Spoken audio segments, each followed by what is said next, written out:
Hey, I'm Christian, and when I was in high school, I kind of messed up. It was really dumb. In fact, it was so bad that I'm not gonna tell you what it was. I didn't want anybody to know what happened because it made me feel embarrassed and really like a hypocrite. So eventually, I ended up telling my small group leader, and he said that Jesus doesn't just love parts of me, but he loves all of me. I learned that he loves me no matter how badly I mess up. And it really surprised me, but I felt so relieved. Listen, I get it. None of us wants everybody knowing our business, but I needed somebody to know my whole story, including what I've done, because it's not just a mistake or a memory, it's personal.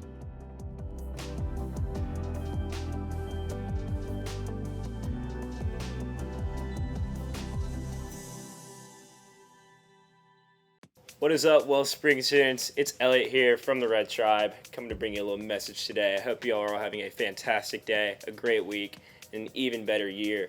I'm so happy to finally have a chance to talk to you guys online as I've watched so many of these videos. I just really hope that y'all can focus the next 8 to 10 minutes and just kind of indulge in what I'm saying, because I really have missed speaking to you guys so much. So to get into this, I'm actually going to tell a story of one of the best people I know. We've been friends for years, actually. I met them my freshman year, and we just kind of immediately hit it off. We're, just that kind of person you can talk to, and no matter what, they just make you laugh, and they kind of understand, everything about you. So about a month and a half ago, I was talking to this person. They were like, hey, I have something very heavy on my heart that I think we should talk about. And I was like, okay, this is kind of weird, but, I'm willing to go with it. So I started talking to this person, and they just tell me their story. And up until this point, I never really heard a story so deep, and I heard so much heartbreak and pain. And it shook me up because I was like, I had no idea this had ever even happened to you. And, you never even shown any signs that you'd been through so much. And I remember asking at some point of the story, and I was like, how do you do it? How do you, every day, you wake up and you're a better person than you were the day before with everything that goes on, everything that's happened to you? And they didn't have an answer. They just said, you just got to move on and get through it. Now, stories are some of the strongest things in people's lives. Your backstory can kind of prove who the person you are, or not at all. In that case, her backstory had nothing to do with it. And it really is insane. That's one of the things I think is most beautiful about Christianity, is that every person is different and every story has its different tweaks, and no person is the same. It's always blown my mind that everybody can be so unique and different. So to kind of explain this more, of course, we're going to talk about Jesus, because Jesus is the whole reason any of this is even possible. So going back to Jesus' time, there was a man named Zacchaeus. Now, Zacchaeus was a tax collector, and he wasn't the best person, to be honest. He stole a lot of money. What he would do is the Jewish people would bring money to him, and he would overcharge them so he could keep money for himself, but they couldn't do anything about it because he's a tax collector. He says, oh, these guys are annoying me. Romans, come over here and take them out. It was simple as that. So Jesus walks into this town, and Zacchaeus is, trying to look around, but he really can't because Zacchaeus is tiny. You all have heard the song, Zacchaeus, oh, gotcha. Yeah, I'm not gonna sing it because that'd be embarrassing. But all of a sudden, Jesus goes. He says, Zacchaeus, come out here. I want to speak to you. So Zacchaeus comes out, and everybody around him is just like, what is happening? Why is a man like him getting so much attention from the man we praise and the man who's changed lives and saved people? So Jesus actually asked Zacchaeus, can I come over to your house for dinner? Now, that's a huge deal, because a house is more than just an address. It's, your living situations can be the most comfortable places or uncomfortable places in your life. We all know that. Some people have fantastic home lives, and they go home and they feel safe and comforted, and, that's one of their favorite places to be. And others, it's hard to go home sometimes. So Jesus asked Zacchaeus, can I please come to your house for dinner? Can I see what your life is like outside of what you normally do every day? And immediately Jesus got backlash from everybody around him, because people are losing their minds. They're like, why? Why would you want to have dinner with such an awful person? Why would you want to follow him somewhere? I just don't understand why, you're supposed to be this beacon of light and you're following such a dark, dark man. But the way Jesus thought about it was, I love him, and I shouldn't let what other people are saying about him change what is going on in his personal life. And that's one of the biggest things I could ever tell anybody in Christianity, not believer in Christianity. It's just, no matter what, don't let a single person make you feel bad for your personal life or your personal struggles, because you are you and no one else can change that. So Jesus spent the rest of the night with Zacchaeus, getting to know his story, getting to know what his life was like. And Jesus took that and appreciated Zacchaeus on such a bigger level than just what the public had seen. And that's another huge thing, is never judge another person for their story. Just because you don't know what their life is like. I mean, some people are awful. Some people are so mean.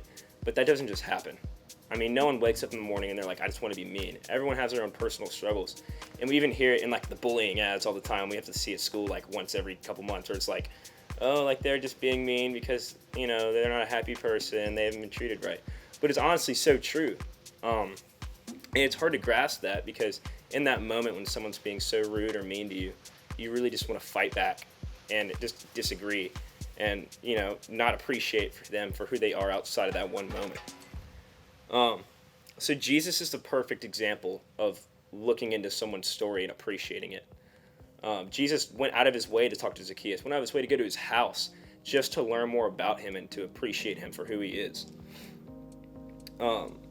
And that's one of the biggest things, is that you can always be personal with somebody and be personal with Jesus, because Jesus understands your story. And that can be so simple as just praying and talking and asking for help, because the most understandable person in the world is Jesus. And he will never, ever, ever, ever judge you for anything you ever say to him, because he already knows everything in the first place.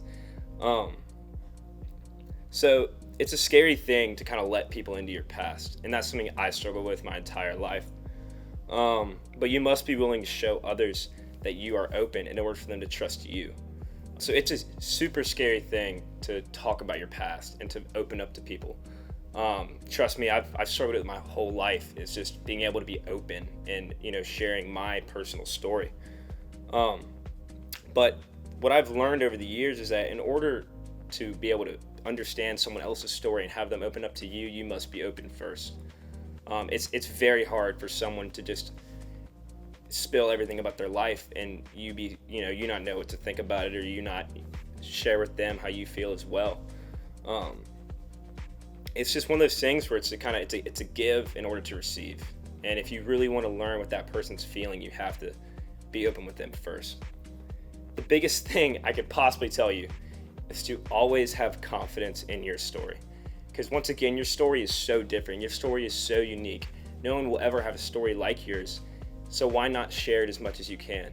And use that story you have to change other people's lives and your own life. So some things to focus on to pursue other stories is just wrestle with the idea that Jesus knows you.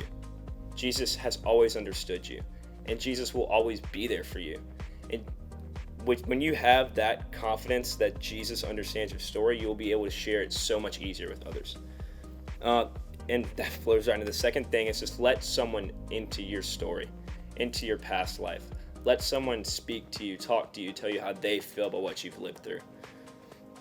And that flows right into the third one, which is just listen and understand every story you hear. That's the biggest thing, is when someone's opening up to you, it's a big moment for them. So please just focus in, breathe it in, appreciate it, because they're going out of their way, out of their comfort zone, just to be so open with you. So I know it's very hard to be open. I'm very not open about my own personal story, just because I'm not that kind of person. I've never been the guy to just be like, hey, let's talk about my life. I just don't, I don't like it. It freaks me out. But to kind of give you encouragement for your story, I thought I would just tell you mine. So I've grown up with a fantastic family. I've lived in a great house my entire life, but that doesn't mean that I haven't been through things that have shaped me and changed me. I've struggled with anxiety my entire life. There's no moment that just kind of shifted that for me. It kind of just grew over the years. I've struggled with depression my whole life. I've gotten better the past couple years just because I've been able to talk to other people and be open to others. And that was the biggest thing for me, was just talking to youth group leaders, talking to friends, and just saying, I am broken and I am falling apart, but I know to get better, and I just need you to tell me it's going to be okay. And that's the biggest thing you guys need to do, is just ask Jesus for the strength to, support your story and to give you that power to go through your day and be strong. And once you do that, you'll be able to share your story with everybody else. So thank you guys so much. That's my story. And I use it every day just to make me a better person, to change other people's lives, and just to appreciate people for what's going on with them. So what are you going to do with yours? And that's the biggest thing I can tell you, is what are you going to do with your past experiences, with your story? What are you going to do with that to change the world and to change yourself? So yeah, thank you guys so much. I appreciate all the love. I hope you all have a fantastic week. And until next time.